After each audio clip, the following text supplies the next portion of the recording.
ಮೊನ್ನೆ ದಿವಸ ಡೆಲ್ಲಿಲಿ ಮಾಧ್ಯಮದ ಸ್ನೇಹಿತರೆ ಡೆಲ್ಲಿಲಿ ಏನು ಕಾಕ್ರೋಚ್ ಪಾರ್ಟಿ ಅಂತೇಳಿ ಇದಕ್ಕೆ ಜಿಲ್ಲೆ ಪಾರ್ಟಿ ಅಂತೆ ಆ ಹೋರಾಟ ಸಂಪೂರ್ಣವಾಗಿ ನಕಲಿ ಹೋರಾಟ ಅಂತ ಹೇಳಿ ಇಚ್ಛೆಪಡ್ತೀನಿ. ತೀವ್ರವಾಗಿ ಖಂಡಿಸಬೇಕಾಗತ್ತೆ. ಕೇಂದ್ರ ಸರ್ಕಾರ ಅಸ್ಥಿರ ಮಾಡಬೇಕಂತೇಳಿ ಒಂದೇ ಕಾರಣಕ್ಕೆ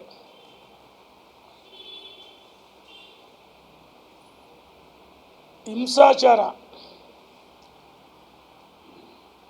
ನೀಟ್ ಪರೀಕ್ಷೆಯಲ್ಲಿ ಪತ್ರಿಕೆ ಸೋರಿಕೆಯಾಗಿದ್ದು ಈಗಾಗಲೇ ಕೇಂದ್ರ ಸರ್ಕಾರ ನರೇಂದ್ರ ಮೋದಿಜಿಯವರು CBI ವಹಿಸಿದ್ದಾರೆ. ಈ ಏಜೆನ್ಸಿ ಯಾರು ಏನು ಅಂತಂದು ಈಗಾಗಲೇ ವಹಿಸಿದ ಮೇಲೆ ಬಂಧನ ಆಗಿದೆ. ಧರ್ಮೇಂದ್ರ ಪ್ರಧಾನ್ ರಾಜೀನಾಮೆ ಕೊಡಬೇಕಂತೇಳಿ ಒತ್ತಾಯ ಮಾಡ್ತಾರೆ. ಧರ್ಮೇಂದ್ರ ಪ್ರಧಾನ್ ಇದರಲ್ಲಿ ಯಾವುದೇ ಪಾತ್ರ ಇಲ್ಲ.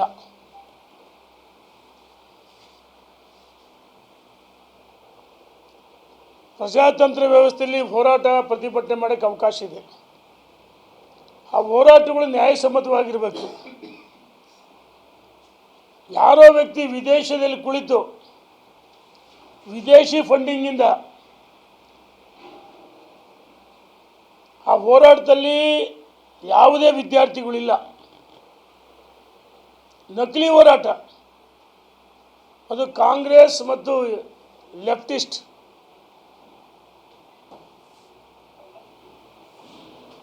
ಆ ಹೋರಾಟ ಕಾಂಗ್ರೆಸ್ ಮತ್ತು ಇದರ ಕೃಪಾಪೋಷಿತ ಮಂಡಳಿ ತಪ್ಪಾಗಲಾರದು. ಹಿಂಸಾಚಾರಕ್ಕೆ ಪ್ರಚೋದನೆ ಮಾಡಿದ್ದು ಇದೇ ಕಾಂಗ್ರೆಸ್ಸು ಮತ್ತು ಬೇರೆ ಬೇರೆ ಪಕ್ಷಗಳು. ಈ ಹಿಂದೆ UPA ಸರ್ಕಾರ ಇದ್ದಾಗ ಅಥವಾ ರಾಜ್ಯದಲ್ಲಿ ಕಾಂಗ್ರೆಸ್ ಸರ್ಕಾರ ಇದ್ದಾಗ ಪತ್ರಿಕೆಗಳು ಸೋರಿಕೆಯಾಗಿವೆ. ಅವ ನೀವು ರಾಜೀನಾಮೆ ಕೊಟ್ಟಿದ್ದೀರಾ? ಒಂದು ದಿವಸ ಅವರು ಮಾಡ್ತಾರೆ ಕಾಕ್ರೋಚ್ ಪಾರ್ಟಿ, ಎರಡನೇ ದಿವಸ ರಾಹುಲ್ ಗಾಂಧಿ, ಪ್ರಿಯಾಂಕಾ ಗಾಂಧಿ ಕಾಂಗ್ರೆಸ್ಸಿನ ಲೋಕಸಭಾ ಸದಸ್ಯರು ಖರ್ಗೆ ಒಳಗೊಂಡಂತೆ ದಿಢೀರ್ನೆ ನರೇಂದ್ರ ಮೋದಿ ಮನೆ ಮುಂದೆ ಧರಣಿ ಮಾಡ್ತಾರೆ.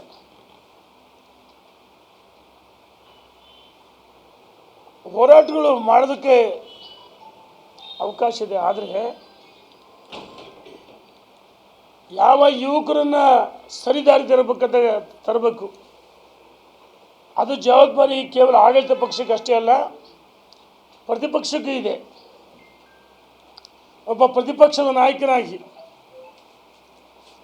ರಾಹುಲ್ ಗಾಂಧಿ ಜೀವನದಲ್ಲೂ ಪ್ರಬುದ್ಧ ರಾಜಕಾರಣಿ ಆಗಲ್ಲ, ಅಪ್ರಬುದ್ಧ ರಾಜಕಾರಣಿ. ರಾಜಕೀಯದಲ್ಲಿ ಇನ್ನೂ ಬಚ್ಚ. ಪ್ರಚೋದನೆ ಕುಮ್ಮು ಕೊಟ್ಟು ಸುಮಾರು 150ಕ್ಕೂ ಹೆಚ್ಚು ಪೊಲೀಸರ ಮೇಲೆ ಹಲ್ಲೆ ಆಗಿದೆ.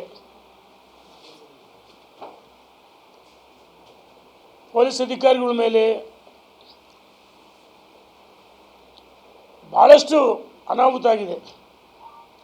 ಇದರಿಂದ ಕಾಂಗ್ರೆಸ್ಸಿನ ಕೈವಾಡ ಇದೆ, ವಿದೇಶಿ ಕೈವಾಡ ಇದೆ.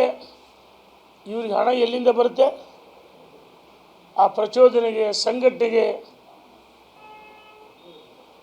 ವಿದೇಶಿ ಫಂಡಿಂಗ್ ಅಂತ ನೇರ ಹೇಳ್ತೀನಿ. ಮತ್ತು ರಾಷ್ಟ್ರ ವಿರೋಧಿಗಳು ಈ ಹೋರಾಟವನ್ನು ಮಾಡ್ತಾ ಇದ್ದಾರೆ.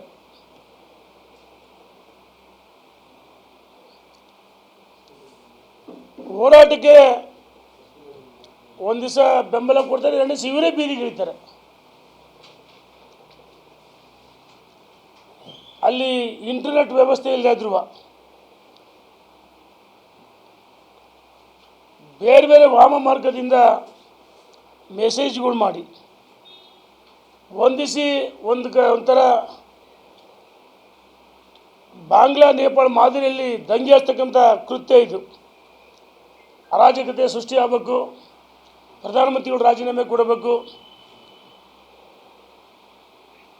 ಅಂತ ಹೋರಾಟವನ್ನು ಈ ದೇಶದ ಜನ ಯಾವತ್ತೂ ಒಪ್ಪಲ್ಲ.